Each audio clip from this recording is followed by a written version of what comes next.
you're essentially trying to trade like a casino. You've got a small edge, you know what it is, you limit your downside, and then you just play enough games. That's all you're basically doing. You're just doing it enough times, and you'll always make money at the edge. Now, will you make money over the next 10 trades? God knows. But will you make money over the next 200? Odds are yes. So you're just basically doing the same thing within your own trading approach, but you have to understand what the probabilities are. Otherwise, it's completely random. It's getting it in the subconscious, and it's getting your mindset and getting that habit built and ingrained into you, right? Now, all of a sudden, when you're trying to now take that to your trading, it almost just becomes second nature because you're doing it everywhere else. So why wouldn't you do it over here, kind of thing? Your subconscious takes over. It becomes a natural instinct that you now just start to do these things. Okay, but that still doesn't answer the question. What's the difference between it being valued at $10 a coin or $100,000 a coin, right? Just because something's used a lot doesn't mean that it's going to be, you know, the US dollar, for example, has more transactions every day than the British pound. Yet the British pound, it takes more dollars to buy a British pound, right? So yeah, so I think, especially when it comes to the short-term stuff, I think, you know, understanding your edge is a massive thing because... What's up, traders? Welcome back to the Day Trading Show. Today, I'm sitting down with my co-host, James Bruce, and our special guest, Ben Sparham. Ben is a trader from the UK, right outside of London. He's a really awesome guy, just a solid, down-to-earth guy who really has a lot of experience trading, over 10 years in markets. He's running a couple of different portfolios. He's working with Darwinex. We talk about prop firm stuff. He gives his input on his strategy and mindset stuff. We talk a little bit about ICT and some fun stuff. Ben also was a professional golfer, basically, at the age of 14. So super interesting to hear about that towards the end. You guys are going to love this conversation. Traders, golfers, athletes, people just looking to implement more discipline into their trading. You're going to love this one.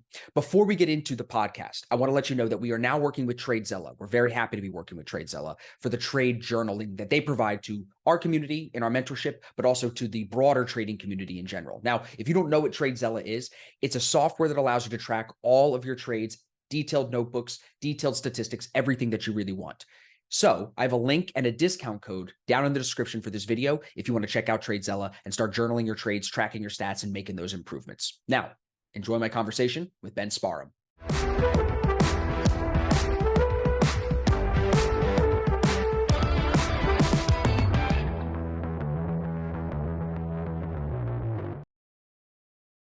What's up, traders? The best way to learn how to trade is not through a trading course. I sell a course that teaches my strategies, and I'm telling you that honest advice. The best way to really learn how to trade is to watch experienced traders with proven track records navigate the live market. Now, when I got started as a trader, I was able to watch one of Wall Street's best traders live for a full day, just one day. And it made a huge impact on my trading. I still use some of the principles that he shared that day today, 6 years later. So now as I've built my reputation and my brand as a trading coach, I want to turn and give the trading community something back. We've started the Netflix for traders. It's called ASFX TV. It's now only $10 per month. It's the same price as Netflix, basically, where you can come and watch me and 3-4 other full-time traders navigate the markets live. And again, this is the best way for you to learn how to trade. You'll see us take trades. You'll be able to participate in some of them if you'd like. It's never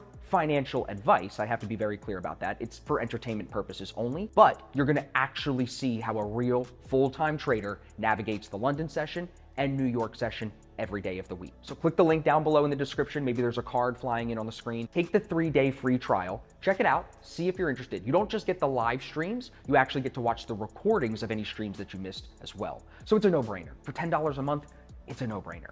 So check it out. Link down below. Now back to the video. All right, boys. Well, we're back. We've got another episode of the podcast, everybody. Today, I am sitting down with my co-host, Mr. James Bruce, and our special guest, Mr. Ben Sparham. Am I saying that right, Ben? Sparham. Yes, Sparham. Yeah, it's all Sparham. Good. It's still the same. Cool. Well, it's good to have you, Ben. I appreciate you being on the show, man. We are mutually connected through a lot of different people, so it's good to have you in good company, you know? Yeah, absolutely, man. And thanks for having me on. It's an absolute pleasure. I watch all these episodes all the time. You have some real good guests on there, real good conversations. So yeah, it's a pleasure to be on and be participating. Oh, absolutely, man. And James, it's good to have you back, bro. Good to have you in. I think it's been a couple of weeks since we sat down for a podcast together, hasn't it?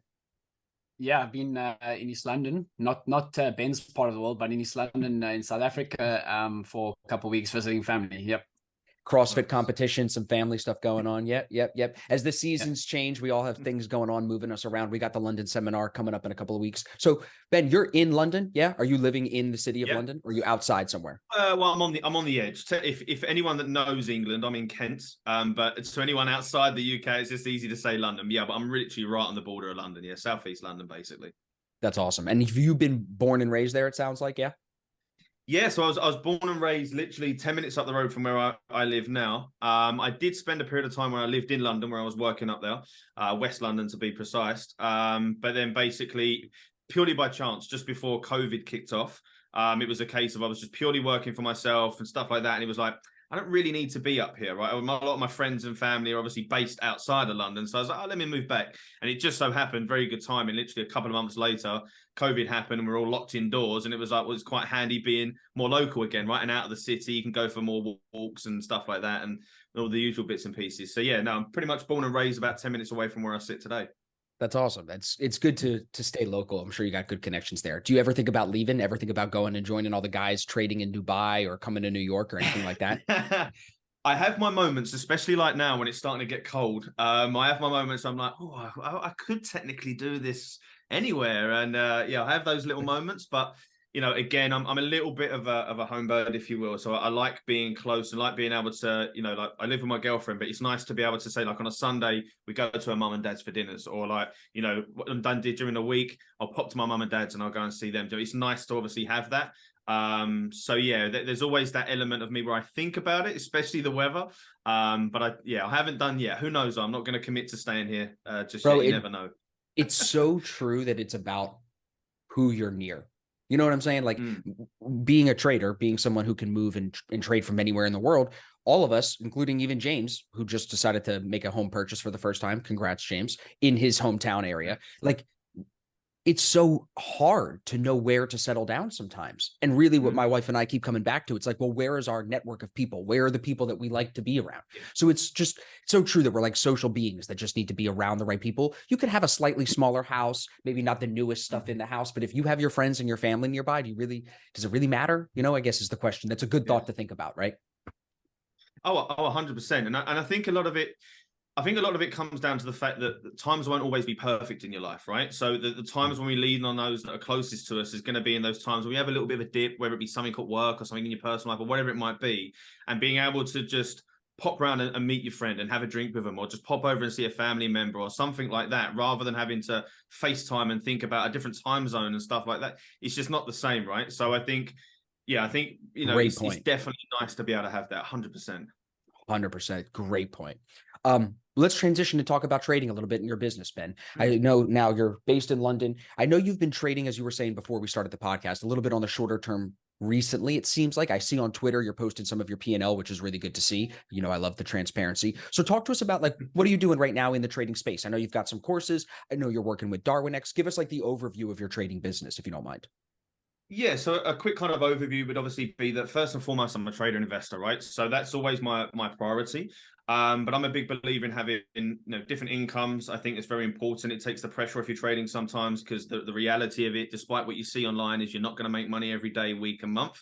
You don't say. So it's obviously good. Wow, I'm going to blow some people's minds here, right? Hopefully not, but probably you will, you know? Yeah, unfortunately, I probably will as well.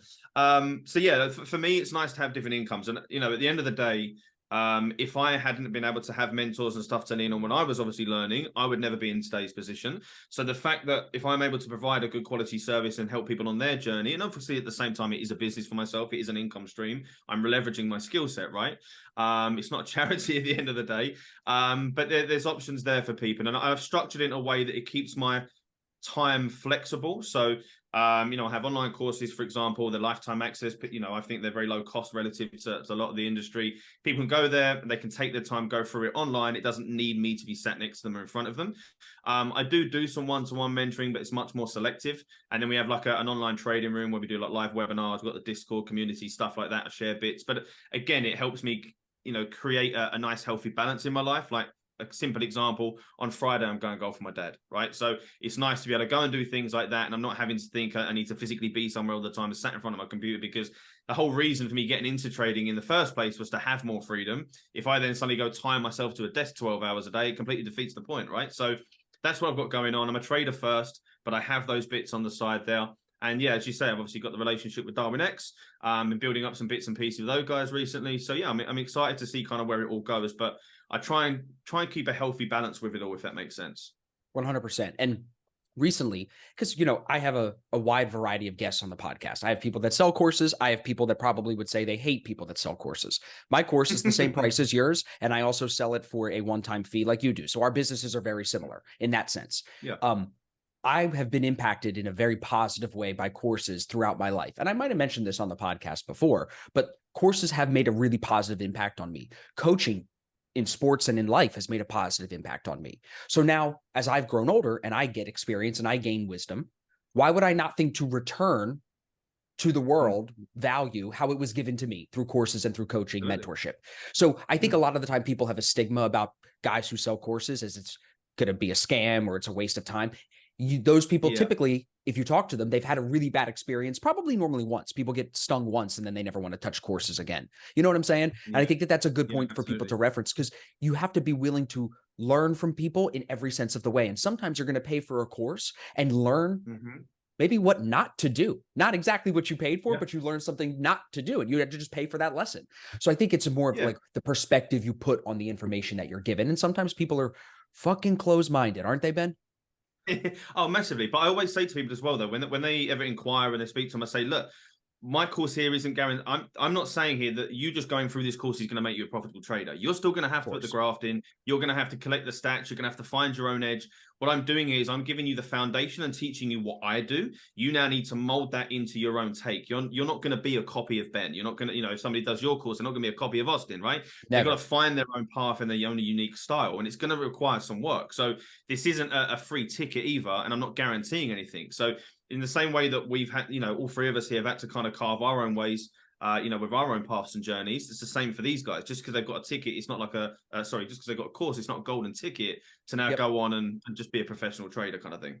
100%. And I was going to say, you got to pass this to James, because James has actually seen my course. James is the reason James and I are working together is because of that. Yeah. So I took multiple courses before taking Austin's course. This was in I started trading in August 2018, right? And then I took Austin's courses at the end of 2019, beginning of 2020, before COVID was even a thing, thanks to my t-shirt, fuck COVID. But, subtle plug. Yeah. So, so I wouldn't be sitting here, and this is a fact, if it wasn't for Austin, making a course in education. I don't think I've got a degree. I also plugged myself here also. And I got a degree I've got a bachelor's of commerce degree. And Ben, he rubs this in my face every chance he gets, just for the record, right? Everybody, every time, almost every time he can, he makes sure to tell me he's got the degree and I dropped out, just to rub it in. I have to. I put in so much work. I went to 10% of my lectures for that. So I've made a lot more money from Austin's courses than my actual degree has even got me. So for guys that sell courses, guys can say whatever they want. I like Brian Shannon. I actually saw him the other day, about a year ago. Someone asked me, Brian, why do you sell a book? And his reply was quite cool. I liked it. He said, why does LeBron sell shoes? Does he not make enough money on the court? And it's the same thing. You want a wide variety of incomes, but also I think that Austin, he's had many people come to the course, but he also loves coaching people, same as I do. I love people to be able to be like, oh wow, well, a year ago you were losing money, and now like you're making money consistently, month in, month out. Improves you as a trader as well. Doing that, I think coaching people definitely improves you as a trader. You spend more time, because I think it's easy to do, right? We've probably all done it. We always talk about journaling, collecting stats, stuff like that, but you do sometimes get a little bit more lazy with it when you have an edge already defined and stuff like that, right? But I think it keeps you sharp when you are coaching people, when you're going through these sessions, when you're going through it with people. It holds you accountable as well. Because if you're going to give an example to a student and you suddenly open up your journal and it's not been filled in for the last 2 months, they're going to be like, what the hell? You've been sitting here moaning at me for not doing Fridays. You haven't even done that. So I think it definitely has that element to it as well. It keeps you sharp, keeps you accountable. You definitely develop yourself by teaching other people. I think it has both ways to it.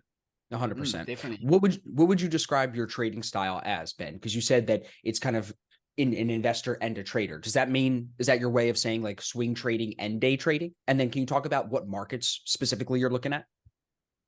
Yeah, so I've got a couple of different portfolios that I run. So predominantly, I trade a couple of different asset classes. So I run an equities portfolio that's predominantly longer term US equities. So that's applying, macroeconomic data, looking at fundamental analysis, evaluating a business and stuff like this. I then have a multi-asset portfolio, which is more designed as like a low risk, very low volatility portfolio across stocks, bonds, commodities. Very, very simplistic kind of portfolio. It's not really one for building wealth, but more for kind of protecting your wealth, if that makes sense, right? You probably average like 6-7% a year off of it. But then when markets have large downturns, it hardly moves as well. So there's like a balancing act. A bit more of what Ray Dalio would describe as an all-weather portfolio, right? Yep. And then I have some shorter term capital that's allocated more to FX. So I typically, when I trade FX, it's generally speaking more shorter term. And when I'm, looking at equities and stuff like that, it's more longer term. So I'm kind of quite diversified in terms of the way that I trade. And I really for me, like that that. just kind of works well. Yeah, it just works well for me. It wouldn't be for everybody, but it works well for me. Well, I think you're playing to probably your own strengths in the shorter term trading focused on Forex. You're in the UK, you can trade London session and New York session. Yep. You can focus on whatever asset you want across the Forex market. But then you're also on the longer term side, you're playing to the advantage of like the markets want to go up always, especially US markets over time. They always go up, right? They need serious pressure to go down. So you're hedged for the downside through that all weather portfolio, but then you're still playing the long game saying 50 years from now, 60 years from now, I want to be long stocks today. I'm going to want to look back and probably be a buyer today.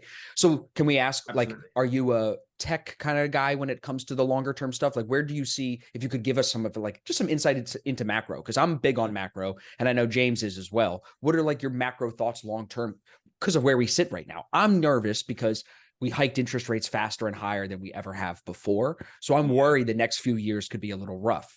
But can you maybe speak on that a little bit?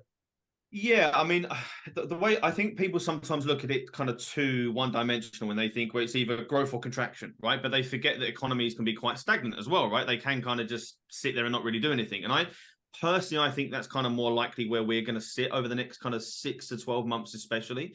I don't imagine, I think there's a lot of data sets when we look at it, like when we look at the services data, manufacturing data, things like that. There are a lot of positives to take from some of our economic data. But then we've obviously got some serious pressures from money markets and things like that. We're seeing yields obviously massively rise, both corporate bonds and, of course, government bonds and stuff like that. So there's definitely some underlying risk there.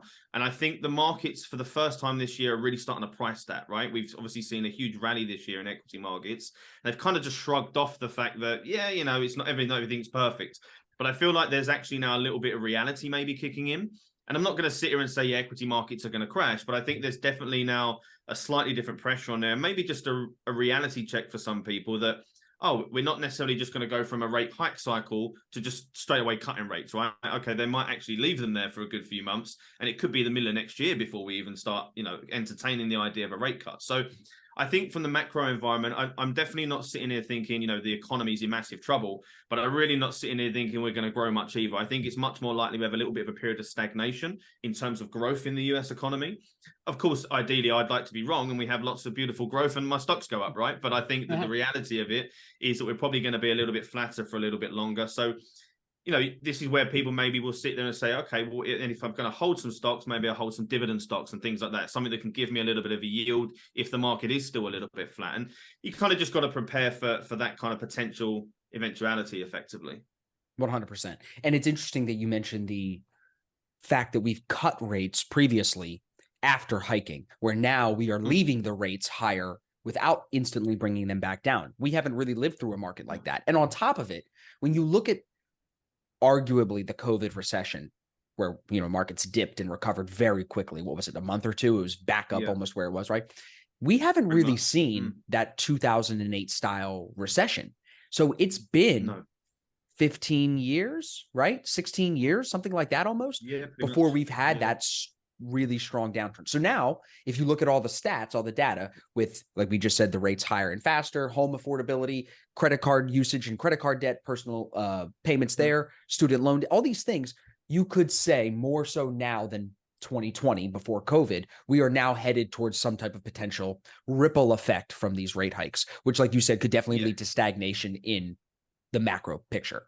Definitely agree with that. Yeah, absolutely. And I think what people have got to realize is that, you know, especially with the inflation scenario, things like that, because of the impact that COVID had, because of the way that governments and central banks had to act and stuff like that, it was inevitable at some point we had to pay the price for it. You don't just go printing trillions of dollars and just go, yeah, everything's going to be fine. Don't worry about it. It would be as if nothing happened, right? So there had to be a ripple effect at some point. So what is the price? That's the question. Right? Yeah, exactly that. So we're going to pay the price. We're going to pay. How much of a price do we now pay? Exactly. That's going to be the real question. I want to throw it to you, James, for a second. When you hear us talk about this stuff, because you're in South Africa, when we've had some guys that trade from South Africa on the podcast before, what are they looking at? Are they looking at the South African stock market more, or are they still tapped into what's going on with the US? Do you know?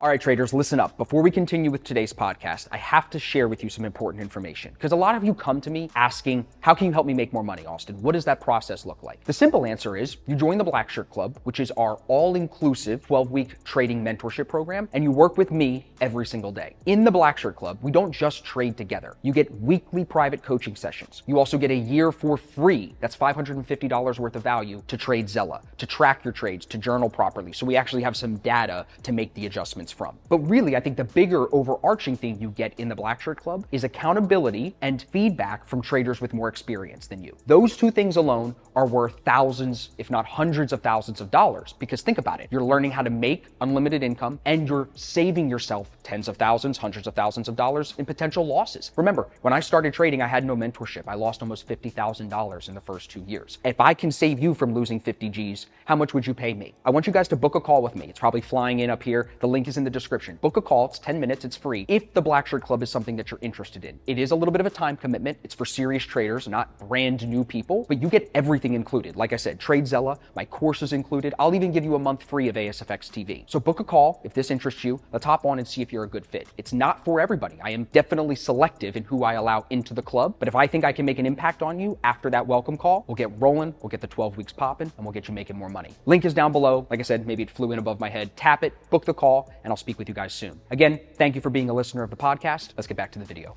My dad and my fiance's dad is are chartered accountants by profession, so I hear these talks quite often. They're very obviously switched on with that's their business. Essentially, they're offering people business advice and how to grow their businesses and better their tax laws, everything like that. With this, there's a saying that goes, when America sneezes, everybody catches a cold. So we're always watching what America is doing. You know, I'm not the biggest macro guy myself. Like I trade purely based off technicals that on an intraday basis. So you guys, and I love listening to you guys speak about this because I had to study this. I didn't listen too much in class, as I said. They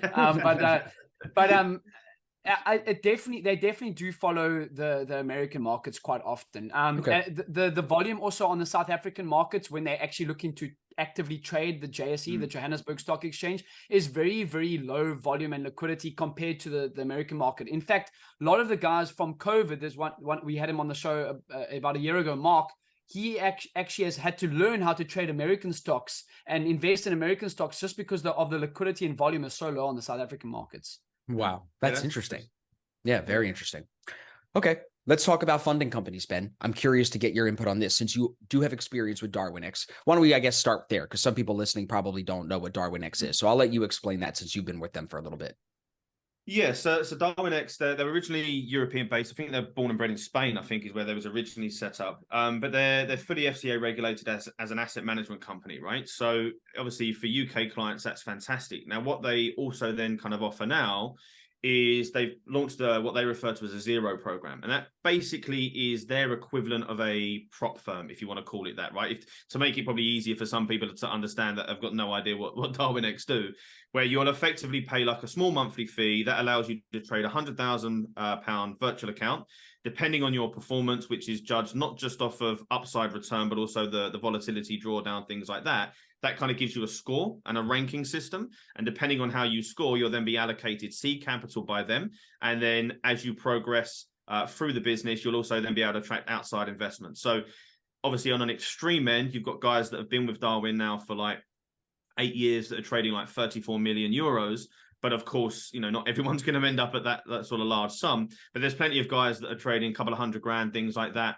And there's a little bit more flexibility in it. There's not like certain restrictions over the way that you trade or certain drawdown limits and things like that. It's much more a case of you trade your own style, but at the end of the day, you are going to be judged on your risk to return and things like this. So keep that in mind, because you are building a track record here. Rather than it being a case of passing a challenge, you're building a track record. So there's a little bit of a different dynamic to it than a lot of the prop firms that people are used to from online. Hopefully that makes sense the way that I've explained that.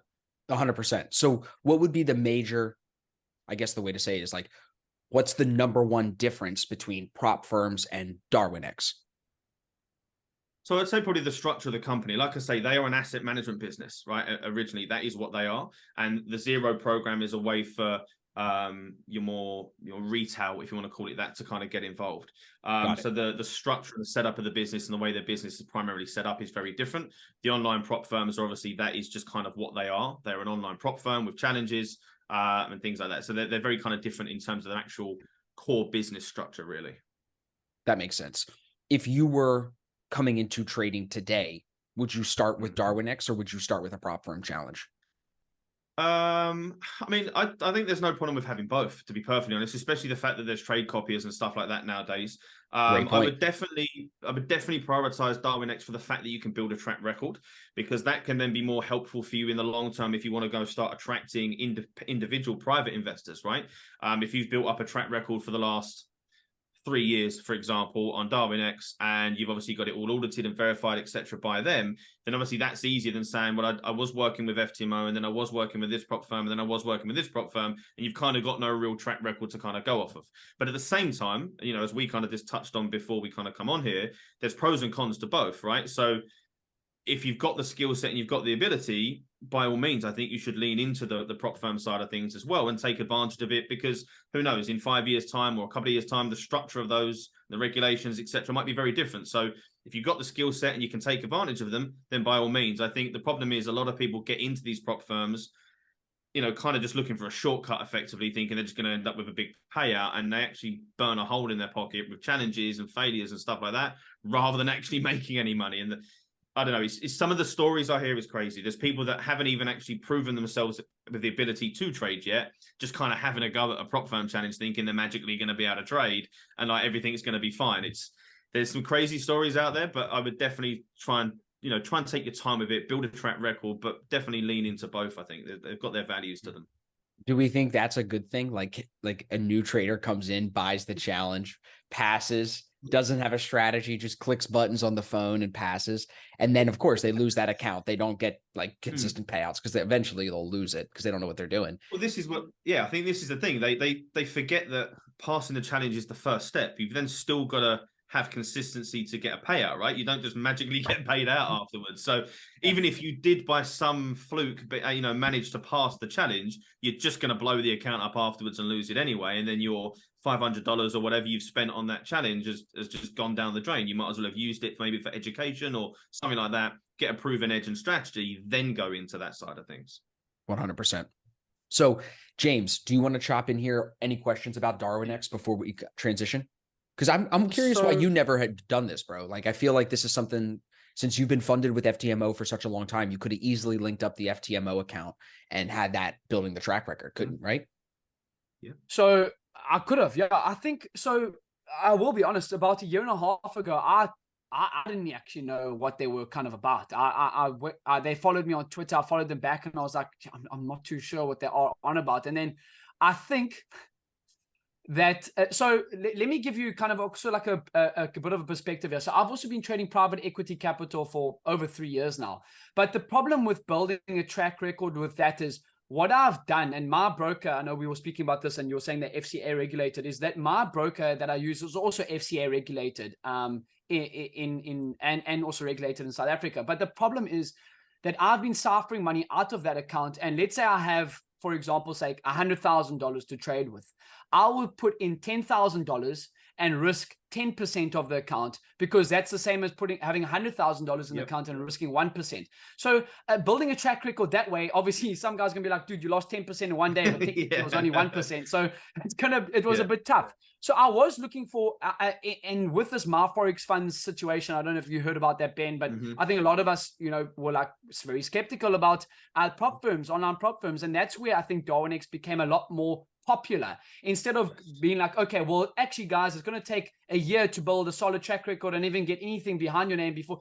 Guys were like, nah, let's just go to the online prop firm. But I think because of prop firms, like, there was that like month and a half, 2 months that was like so skeptical. That's when I actually got on a call with the guys and I was like, hey, man, like, can you tell me more about your product? And that's when particularly Tom and I, who we work with, Tom Jackson, he's also from the UK, actually, we were speaking about it. And we're like, and Tom actually went and he's doing their classic challenge, their classic route where he gave a live account of himself and then he put in $500 and whatever. But I definitely am looking at start from next year going into that. There's another way that I'm also planning on doing this for track record purposes with my own broker that allows me to build a track record too. So I am definitely looking into these things as well. I want to make sure we're clear for the audience, just because I'm thinking now. Yeah. When you trade with DarwinX, you're not buying a set amount of capital like a challenge, correct? You're funding it with your own account. Basically, you're linking your own account to DarwinX. The classic account, you've got two options. You've got DarwinX Classic, which is you would open up your own trade, because obviously they're a broker as well, right? So you would open up a trading account. Let's say you put $1,000 in there, for example, right? And then you trade that and you build your track record. Your alternative option is if you go down the route of a DarwinX Zero, which is where you'll pay 38 euros a month and you get a 100,000 virtual account, demo account, basically, and you build your track record up on that. And depending on that, you're then allocated capital, but you would still just trade that account, but the capital was linked. So it's almost think of it as like an internal trade copier, if you will, right? So you've got the account that you trade. And then if you get allocated capital, is there a percentage that you agreed to take a salary, or is there a fixed split on the profit? What's the, like, can you risk losing all of it? Split. Okay, yes, you've got a profit split. And I think this is where some people snub DarwinX, because their profit split is you would only keep 15%. Now, the reason for that is because obviously where they have real investors, they're obviously charging them 20% of profits, like a normal hedge fund would do, right? So you can't then get 80% of profits when they're only charging them 20% to start with. So you get 15 of the 20. So for every 10 grand you've earned, obviously you'll get 15% of that 20 grand profit that you've actually earned for the client. So a lot of people straight away turn their nose up at it because they're like, well, I get 80% with this online prop firm. It's like, yeah, you do, but they're very different, right? And obviously, if let's say you've got 200 grand in funding there and you might be keeping 80% of it, but if you could build up 10 million of capital that you're trading over here with a track record and get 15% of that, you actually make more money. Even though the percentage is smaller, you make more money in your pocket. So I think people sometimes get turned off by that, but again, as we said, there's pros and cons to both, right? So you kind of got to work out what's best for you, really.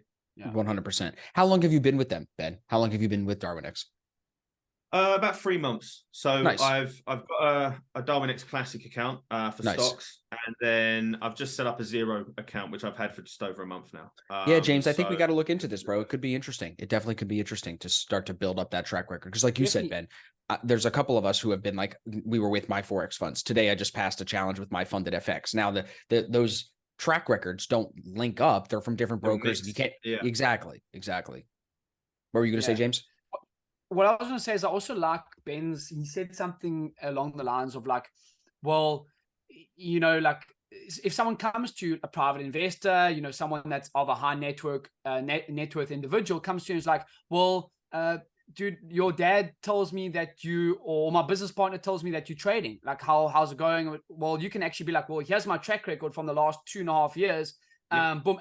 And you never know what can happen, bro. Like, people are very naive to these things, but this can happen and be like, okay, well, yeah, can I give you $50,000 to trade? And we'll take it from there. You never know what actually can happen with such a, that's happened to me. Dude, people, so you get around the right people, bro, they'll throw money at you even without a track record. I was at a party last weekend and some guy's like, literally, he's like, he asked me my returns, we were talking about trading, and he was like, if I wanted to give you 100 grand, would you take it?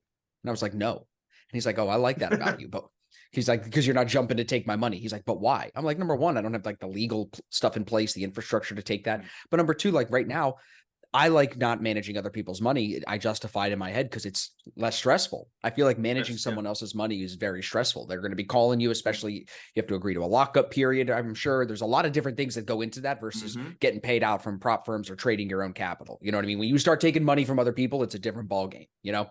Well, this is quite good about Darwin X in that you can do that under their umbrella, right? So you meet that guy, for example, in a year's time, and you say, "Oh, I actually am taking people on now."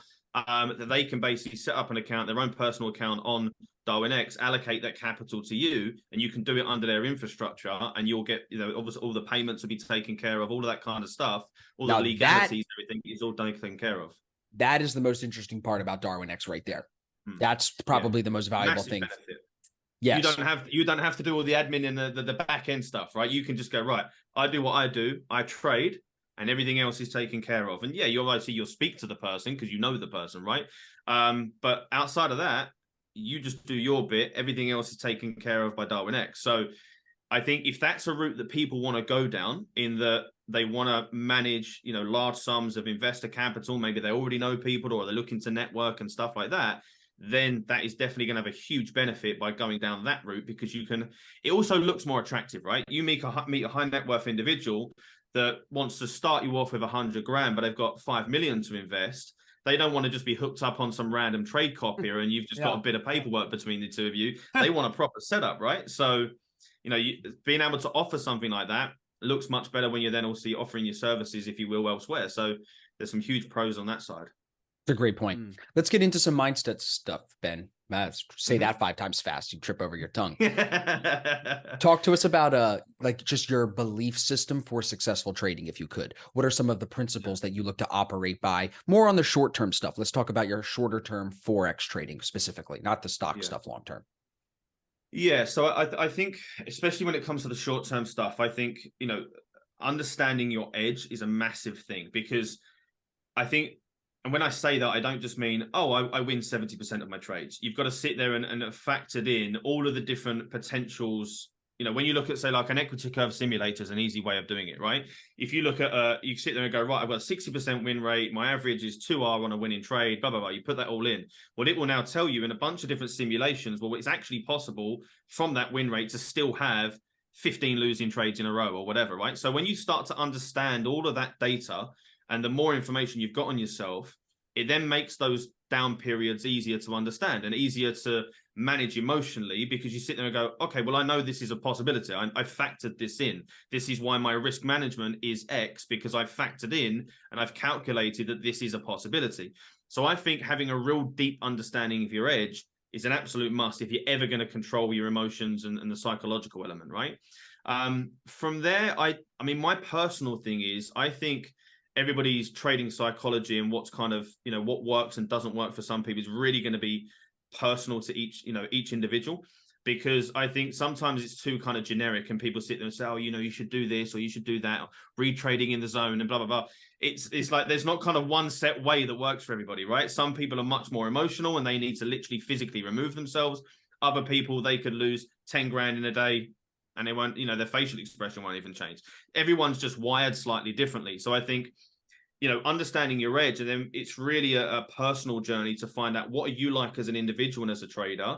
And then from there, you've got to really be able to then kind of get into the nitty gritty and go, right, this is where I'm struggling to control my emotions. So these are the rules that I'm going to put in place. If I've had a loss that day, I don't go back on the computer, for example, or whatever it might be, right? You start to put these own little personal things in place, because that's what's going to benefit you. It might not work for John over here, but that works perfectly for you. So I think it really is a personal thing, and I don't mean that to be too vague, but I think it really is different to the individual. I don't think there's kind of one set way of doing things to control your emotions, in my opinion.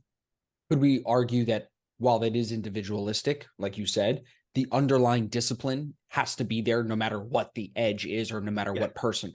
So a lot of what you said is rooted in having discipline.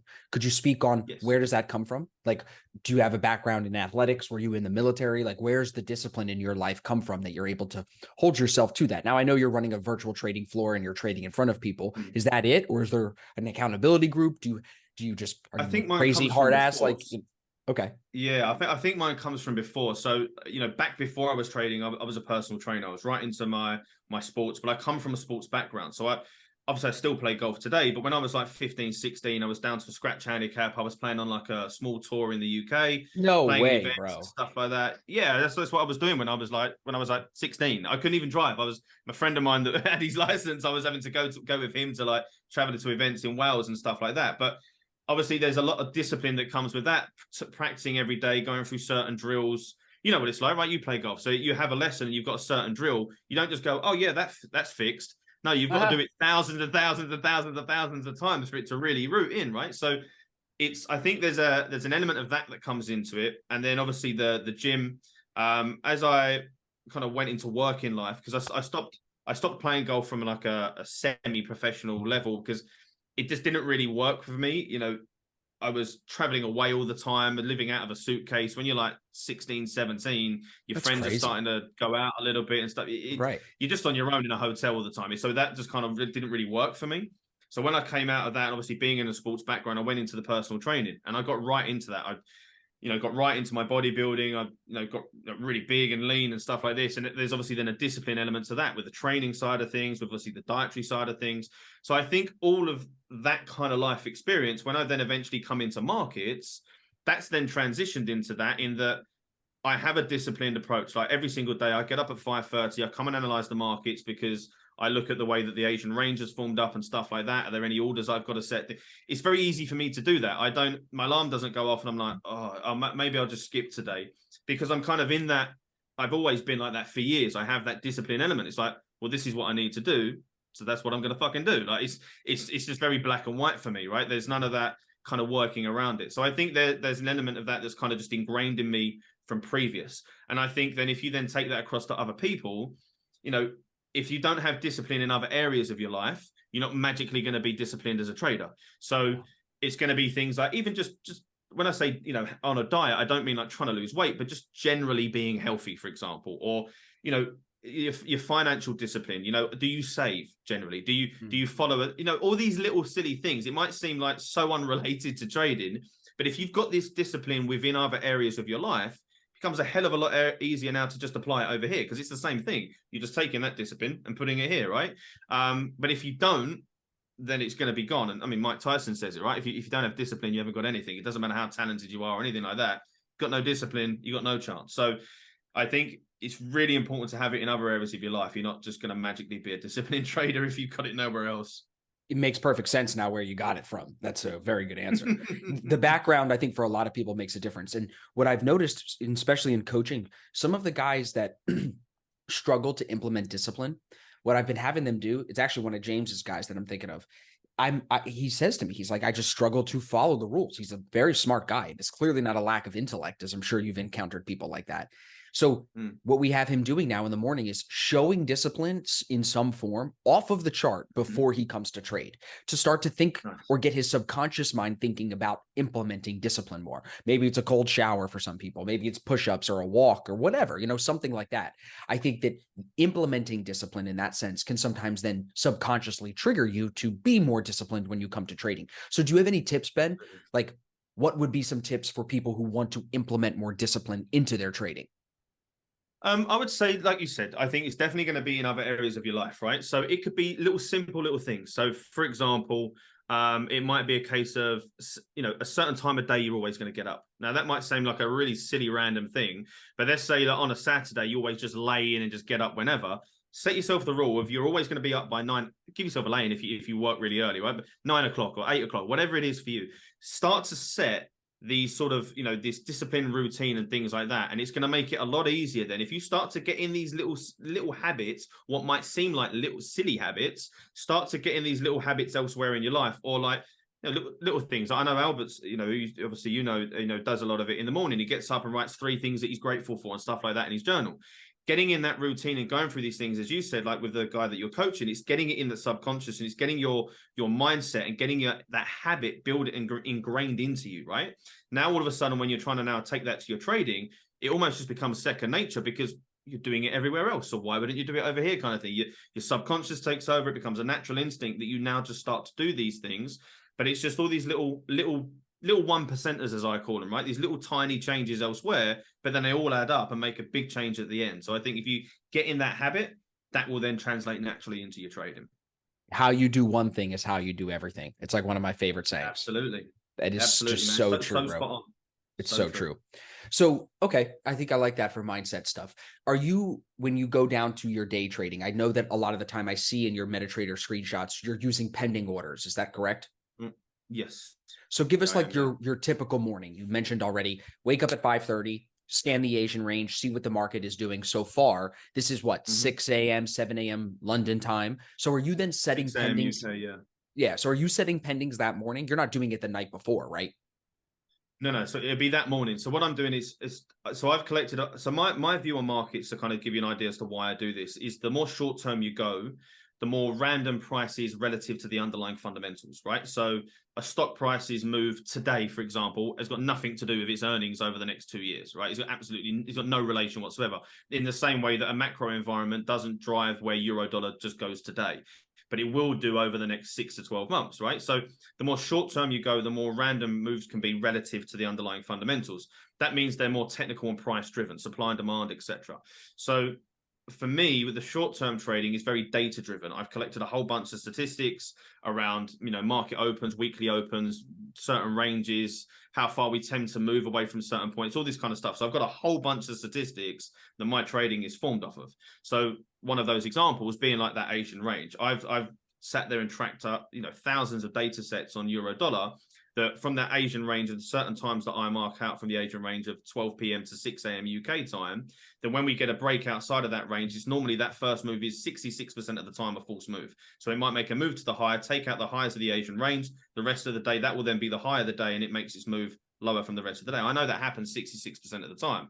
So I can then structure my trades around that and be like, right, if I've got certain levels above or certain levels below that I'm looking for, if I can now get some nice entries there, and obviously that's where the pending orders will come from, I know now that the probability is in my favor. If we get a break there, trigger my entry, etc. And as long as my risk to reward is now in my favor as well, I now know that that's a nice profitable wedge, right? So I'm able to collect that data, but I can't go setting those orders until the Asian range has finished forming up, because I don't know how big the range is going to be. That will depend on where my stops go and things like that. So that's generally my rule of thumb, is that I will get up and all my orders are set fresh in that morning. I've got a bunch of statistics that back up, obviously, why I want to set my orders where I do.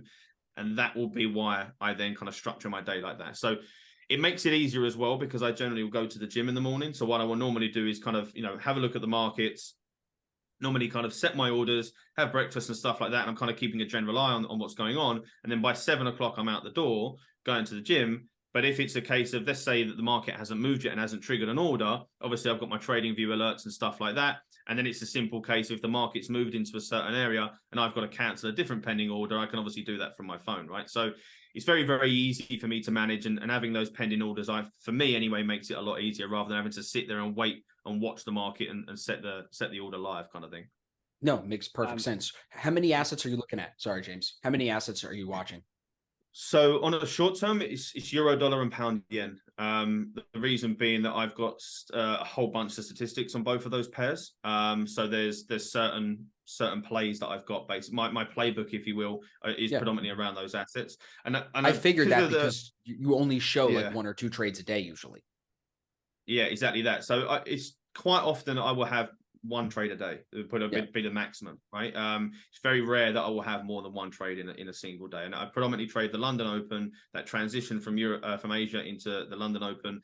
That's predominantly where I will, take my trades. I actually don't trade the New York session that much personally. It's just a lot of my statistics are based around the daily opens and ranges and stuff like that. So it's just where my edge lies, basically. Makes sense. What were you going to say, James? I didn't mean to speak up over you. I was going to ask. No, all good. I was going to ask, what time frame are you looking to trade these as the currencies on? What time frame? I generally will watch the outside. I'll look at the weekly, daily, hourly. But theoretically, I don't actually need a time frame, because a lot of my A lot of my orders, like I say, are very statistically driven, and it's based around high and low points and swings and stuff like that. So, I mean, a good example of that, I've got a lot of data around euro dollar and the open weekly open being retested. So I know that 75% of the time the weekly open will be retested after Monday's finished. So let's say Monday's rallied up like it did yesterday. I know that 75% of the time at some point later that week it will come back and retest. I also know that 70% of the time it will happen on a Tuesday. And on top of that, I know that if it's going to happen, it very rarely, ever, about 98% of the time, it will never go more than 100 pips offside before it comes back. So when we had yesterday, we had euro dollar rally off the open. It went up into a lovely level that I was looking for that was 75 pips above the weekly open. I'm now able to set an order in there with my stop above, well outside the 100 pip range. I know if that stop is hit, market probably isn't coming back to retest the open. But I know now I've got over 2-1 back down to the weekly open. I know there's a 70% chance it was going to happen today because it's Tuesday the day we're filming it.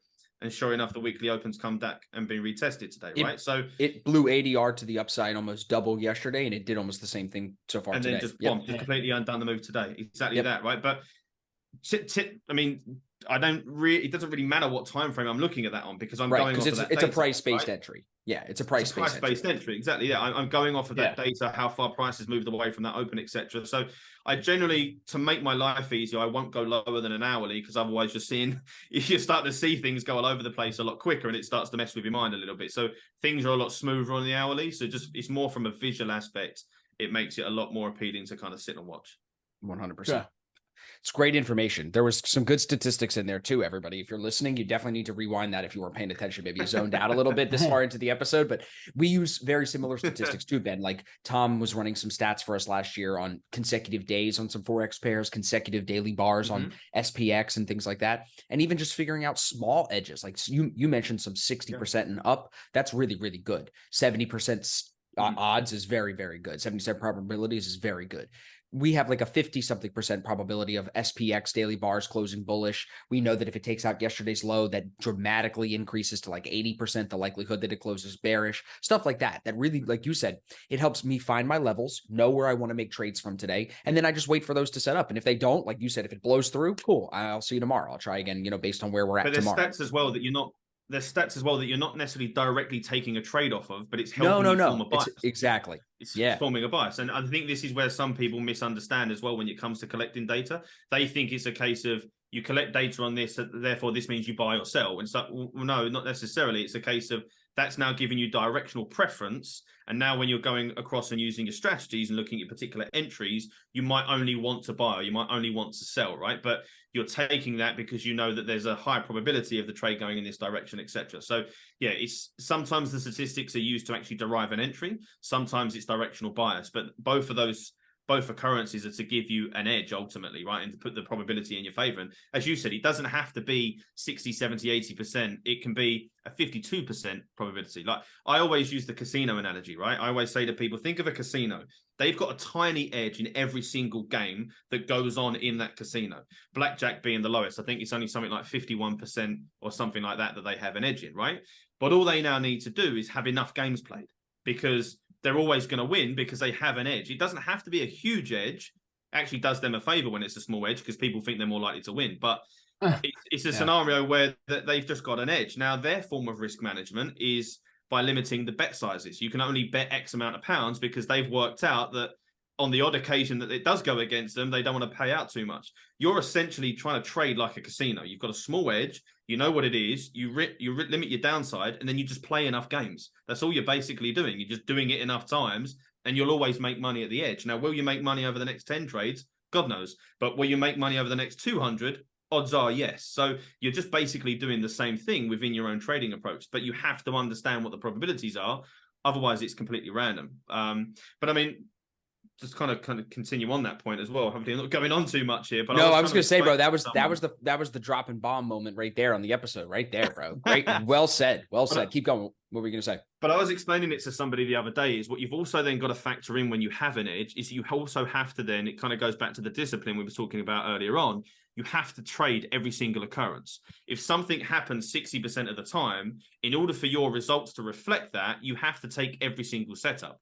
And this is where some people go wrong. Like I was actually doing a coaching session with somebody earlier on, and the analogy that I use, I said, right, imagine we're sitting here and I say, over the next 5 days, I'm going to be in the pub, and if you turn up, I'm going to give you $100, right? But I'm only going to be there 3 of the next 5 days, but I'm not going to tell you what day it's going to be. Now, if you turn up every single day, there's a 60% chance you're going to bump into me and get $100. But if you just pick 3 random days, you haven't got a 60% chance now. It's now completely random.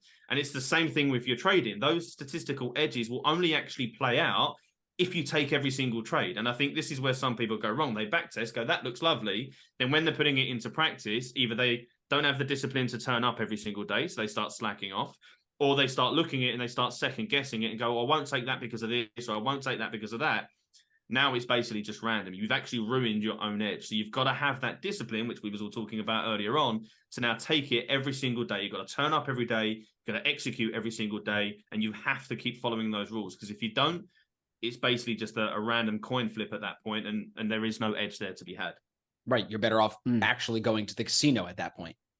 Quite literally, yeah. You'll have more fun as well, so you're better off going Exactly. to casino.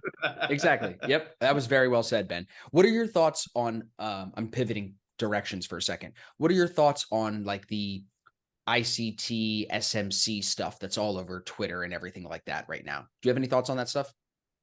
Well, I mean, don't get me wrong. I do play to it sometimes, and I wind people up on Twitter because it's quite fun. Oh, to do. you have to, bro. That's what Twitter's about.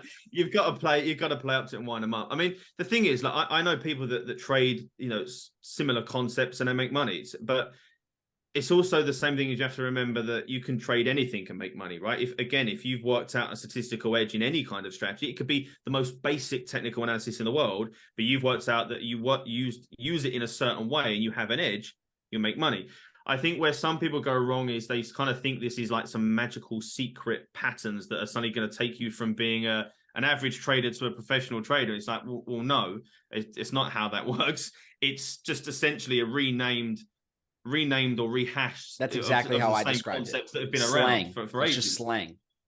Yeah, it's just another name for the same thing that somebody was doing over here. But Correct. Also at the same time, if it works for you, great. If it doesn't, find something else, right? So I'm not against it in any way, shape, or form. I think the only thing that I find crazy sometimes is the crazy, almost cult-like following. Oh, that is online. the craziest you say part. anything bad about it, yeah, and it's You're like dead. The end of the world, and it's like you've Yep. said something about their mother. Like, it's crazy. Like the way they react is absolutely insane. But it is. Are you a crypto guy, Ben? Are you a Bitcoin guy, crypto guy? I'm not personally. I don't have anything against it. It just doesn't really kind of suit me. I haven't analyzed the technicals element to obviously build an edge there. And in my view, there isn't really a fundamental way to be able to value something. I know people sit there and go, yeah, but this will get used for this and this will get used for that. It's like, okay, but that still doesn't answer the question. What's the difference between it being valued at $10 a coin or $100,000 a coin, right? Just because something's used a lot doesn't mean that it's going to be, the US dollar, for example, has more transactions every day than the British pound. Yet the British pound, it takes more dollars to buy a British pound, right? So just because it's used more doesn't mean it's worth more per se. So it's the same thing. Oh, nice jab right there, bro, at the Americans. I couldn't use the euro or anything, couldn't I? But I had to go with the dollar. Yeah, I had to go with the Americans. Let's not bring the rand into this, right, James? Let's not bring the rand in. Yeah, James is keeping quiet down there. We're 24-1, so I'll keep quiet. Jeez. To the power. No, that's a great point. That's a great point. Do you think that while crypto has its hype, just like ICT and all these other things, do you think that there could still be, or there should still be, allocation to it on an investing standpoint, not a day trading standpoint? Or are you more in the boat when you say it's not for you, where you just feel the unknown with crypto is not worth the reward potential from crypto, where you're almost, you hate to use the word certain when you talk about markets, but you're almost certain that if you invest in US equity markets and things like that, that you probably will make money over the long term, right? Is that where you're kind of thinking? Yeah, I mean, my personal allocation, I would much rather be putting it into something that we're more certain about, right? In the sense of, I know Google's not going to go to zero. So, it might go down 10 or 20% if the market moves, but if I hold it for the next 10 years, I'm pretty odds on to make money, right? Yep. But I always say this to people, that also there's no issue. I don't have any issue with somebody having it in their portfolio. If somebody wants to have an allocation, but I also say to them, remember you have to remember that when you're diversifying and allocating, that things have to be volatility weighted, right? Just because you've got a certain percentage, numerically in your portfolio doesn't mean that that's how it affects it. So I always use Great the example point. of people stocks and bonds. Yeah, well, Yes. this is it. People forget that, right? So you use stocks and bonds as your example. If somebody went 50-50, well, it's not actually 50-50 because stocks are typically twice as volatile as most bonds, depends on the duration, but most bonds, right? So it isn't actually 50-50. So in order to be equal weighted in terms of portfolio effect, you'd have to have more bonds. So the same thing when you're factoring in crypto, because it's a lot more volatile, you would have to have a smaller percentage of your capital allocated it for it to have the same level of influence as some other assets. So it might be for some people 5%, 10%, whatever that is for that individual, but you've got to factor in that it is more volatile. So what level of impact do you want it to potentially have on your overall portfolio? Factor that in and then weight it accordingly based on that. And it's going to be individual. You hit the nail on the head. I feel like so many people will give us crap for not being 20% of the portfolio of your net worth and portfolio into crypto. And it's like 20% into something that can literally, I mean, in the last 9 days, this thing has moved 30%. You know what I'm saying? Yeah. If it goes the other way, that's like meme stock territory. Yeah, exactly, bro. It's penny stock territory for sure. I think though, as crypto develops, the use argument will be proven true or not. You know what I'm saying? Like as Web3 comes out and the new technology comes out, we'll truly find out if there's really going to be as much use for these coins and stuff as they say there is. Or is the government going to step in and make sure that they get their hand in everything as they always do before they let anything like this come to fruition? Pretty certain, yeah. I just think that sometimes these Bitcoin bulls, they get so hot on Bitcoin and decentralization, they forget that the governments control everything. They get a piece of everything if they want it, 3 times if they want it. You know what I'm saying? Literally. Exactly that. And I always say this to people, it's like at the end of the day, all they have to do is bring in enough regulation and rule. If they wanted to get rid of it, for example, enough rules and regulation where you can't use it anywhere. Now you might be able to buy some drugs on the dark web with it, but that'd be about all you could do at that point, right? You wouldn't actually be able to go and use it in day-to-day life. So they do control everything. And the only time it will ever become part of day-to-day life is when they want it to. When they already have a bunch or whatever. When they already have a bunch probably, or some way of controlling it in whatever fashion, right? And ultimately that is then also going to affect the price, because in order for something to be used for day-to-day life, it can't be as unstable as it currently is. So that will also then reflect on your returns off that as an investment. So I don't think that everyone factors everything in. I don't personally think crypto's going anywhere. 90% of it will probably disappear, but I definitely think there's quite a few projects out there that will probably end up staying. Now, which ones they'll end up being, I couldn't tell you for certain, but I think it will definitely have a place in the world. What that looks like in 10 years' time, who knows? But I don't think it's going to disappear. At the same time as we should allocate towards Bitcoin, we still should allocate towards some gold and some commodities and traditional asset classes like you have your portfolio built to handle downturn.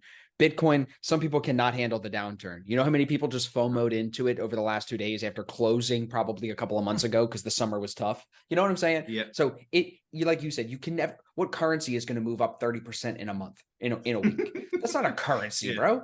You know what I mean? No, it's a speculative risk-on asset. That's what it is right now. Still, exactly. That's exactly what it is. That's exactly what it is. It's not something that is a main part of our society, shall we say? It's not like it's not yet. You can use. Maybe not in El Salvador, but not in America or us refined countries. That absolutely insane. I find that insane that a guy was able to basically put his whole country's future on the back of Bitcoin. That to me blows my mind. But there we go. That's what happens when it's a third world small country, right? That's exactly what it is. They can do whatever they want. Everybody, the whole international community looked at that and goes, "Okay, so what?" Yeah, I love what made me laugh. I love how Ben says third world country. I'm sitting in South Africa. Hey, bro, you're second world, bro. In your neighborhood, it's still first world. I think Ben's but Ben's still a bit salty after we won the rugby on the weekend. That's what it is. I did wonder if that'd get brought up. I won't mention it. That's good. Well, listen, this has been great, boys. Ben, I really appreciate you coming on, bro. This has been a really, really insightful conversation, from the Darwin X stuff to your trading strategy, your mindset stuff. I love it all, bro. I think we'll definitely have to do this again. James, I appreciate you, bro, for coming on again. It's good to have you back. Ben, I'm going to have everybody connect with you on Twitter. Is that the best place? Twitter, Instagram? Because they can get all your the best place. Where I'm most active. Yeah, that's what I figured. Where I'm most active. Yeah, give me a follow on there. Love it. All right, everybody. Ben, James, thank you, boys. I appreciate you. Listeners, we appreciate you. Make sure you subscribe so you don't miss any of our future episodes. We're going to put a pin in it here, and we'll see you guys in the next one. Thanks, everybody.